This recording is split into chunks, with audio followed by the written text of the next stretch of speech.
So the first things first, this past Sunday was AEW Revolution 2024. A lot happened, including the official send-off for the Icon Sting. So I wanted to know some of your takeaways from this pay-per-view, and what did you think? Okay, so I did not watch in real time like you guys. I was a delinquent and decided to wake up today and watch it.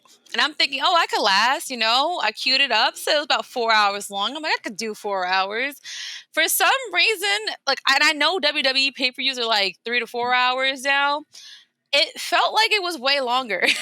And I was trying to give it a fair chance because I saw excellent reviews from people that do actually watch AEW steadily. And maybe my palate just changed over time. But I thought the pacing felt like it dragged. I thought some matches didn't belong in there. Like you could have saved it for like a Dynamite, like the whole meaty men thing going on. That was just... Was it entertaining a little bit? I guess. Was it pay-per-view worthy? No. I want to say honestly, I didn't start getting actually kind of invested till pretty much when I saw Deanna versus Toni Storm. That's when I got really excited, but by then my energy was kind of sucked out of me. So I'm watching the match, and I actually made it up to watching Takeshita versus Will Ospreay. Those were both really good matches from what I've seen, but unfortunately, like I said, just the pacing of the matches beforehand and then how many there were, it took away my energy for the matches I really wanted to see. I definitely wanted to see, obviously, Will versus Takeshita. Yes, I want to see Toni versus Deanna, but I wanted to see Swerve's match, and I missed that. I want to obviously see Sting's retirement, and I missed that. So I can't comment thoroughly about what I missed. Jordan will obviously pick up from that point. But what I can address is what was the biggest takeaway from everyone, whether you watched or you didn't watch it. Darby seemed to have stole the show with this spot that he did. Yeah. And again, I didn't even watch at this point, but I saw just that little clip of this little 130-pound man. I don't know how much he weighs. Little 130-pound man with no muscle mass on him at all whatsoever, jumping off a ladder and landing into some real glass. And there was no body. I had to watch this several times. I'm like, was there a body there? Like, was he trying to do something cool? There was no body there. He just for shits and giggles, nigga just flung his body, risking infection and paralysis, and landed on glass. Shards was flying all over the audience. They either were like this, they were wiping it off of them. I was like, well, that's a lawsuit. But that caused a whole debacle on the internet. That's all I commented on from the pay-per-view. And y'all was mad at me. One of you guys not. But y'all was mad at me because I was asking what was the point. I understand that growing up, yeah, we had ECW, and yes, they did do a lot of crazy things back then. But I feel like that was cool because we were kids, and at that time, it just fit the time. I don't see any kids going around hyped about that type of stuff. Like, I feel like the whole climate of wrestling kind of matured to where we don't need that type of stuff. Like I said, Darby Allin, he's actually a good wrestler. But, over time with his time in AEW, it seemed like he kind of just wants to be a stuntman. And the problem about being a stuntman is that it's all fun and games until something goes wrong. And the thing about also being a stuntman is that you have to keep topping and topping and topping and topping yourself. Yes. You have to.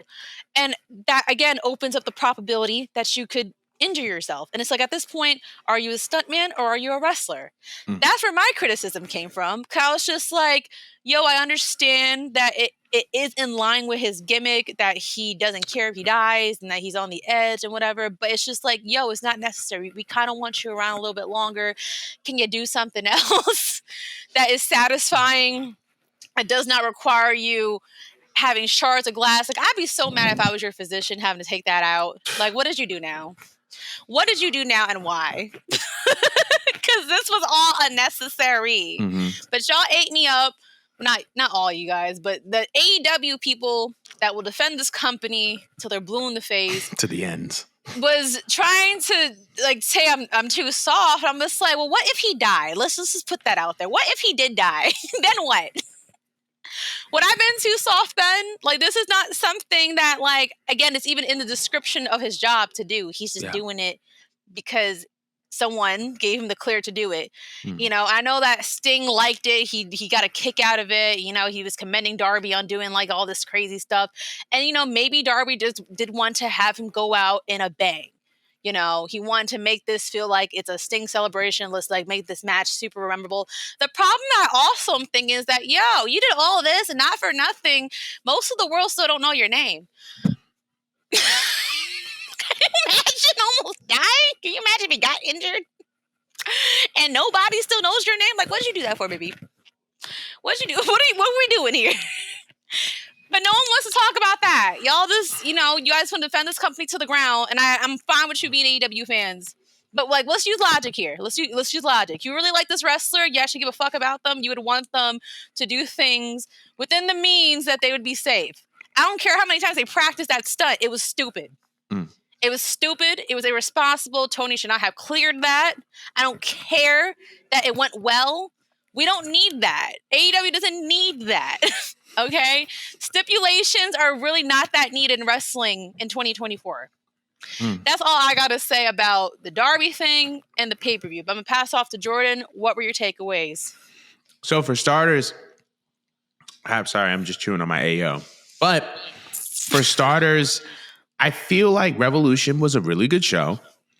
Super long, but I think we've kind of come to expect this of AEW shows. If you watch All In, any of their other pay-per-views or premium live events, this particular show had 10 matches, including the kickoff matches, which is kind of in a sharp contrast to WWE's premium live events, which are usually like, well, at least this last one was like, I think 4 or 5 matches with Elimination Chamber and even the Royal Rumble.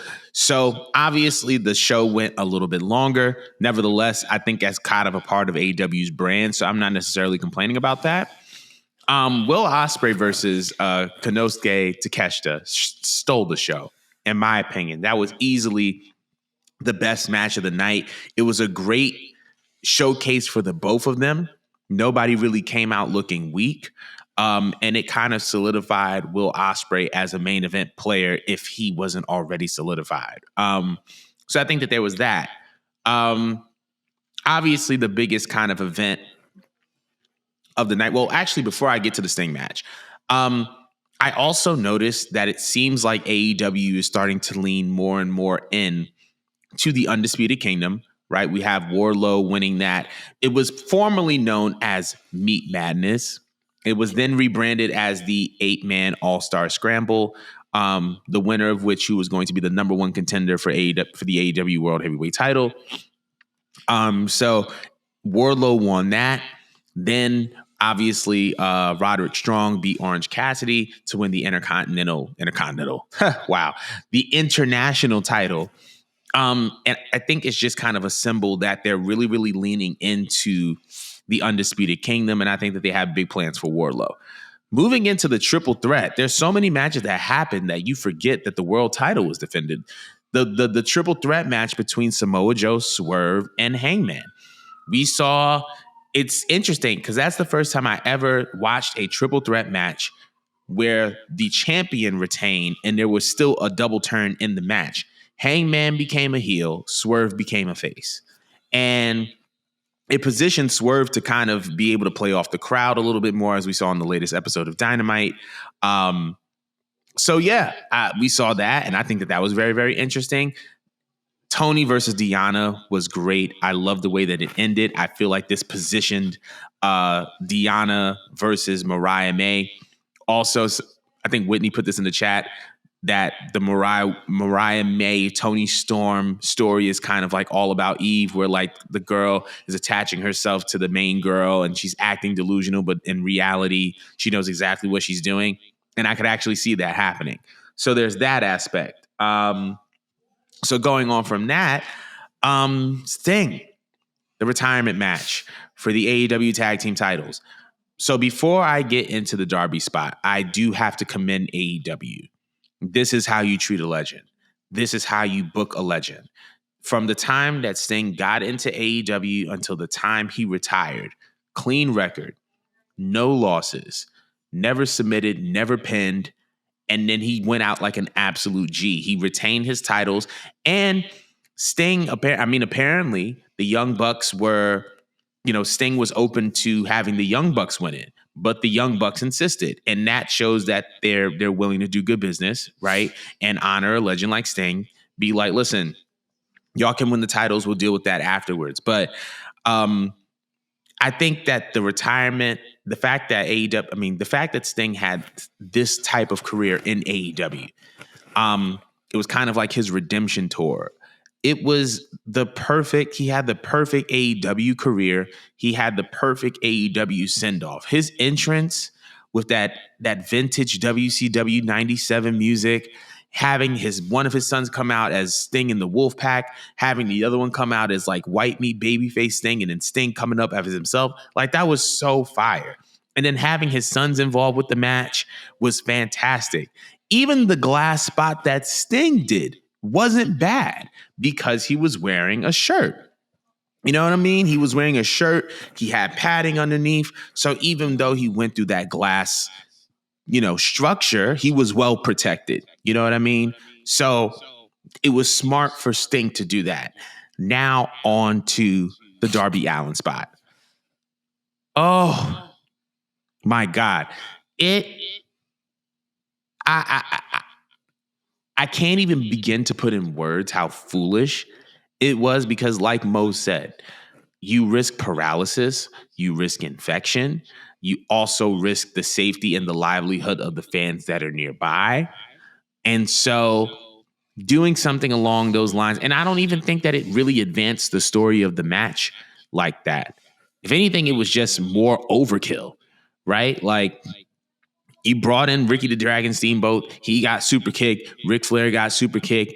Darby went through that glass thing. It's just like this. It was, that aspect of it was just too much. And it puts him at danger. It puts the wrestlers around him at danger. I found it to be foolish. I didn't think it needed to be there. But outside of that, the ironic part of this, it was the dumbest thing.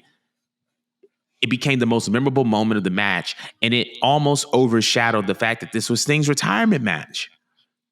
And it almost overshadowed the fact that this was literally the perfect way for Sting to go out. But nevertheless, I think that they did a great job. I think that they did a great job with sending Sting off the way that he deserved to be sent off. Like, if you tell me that match was Sting's final match, I don't think it could have gone any better from his end. So that was my whole thing of them. But, that was my takes for Revolution. But I want to hear everyone else's takes at home. If you have any thoughts or opinions on AEW Revolution, and we're going to be talking about AEW a lot during the show, so buckle up. But if you have any thoughts, down below, and let us Discord. Yeah, and in the Discord, we're going to continue these discussions. But anyway, let's move along.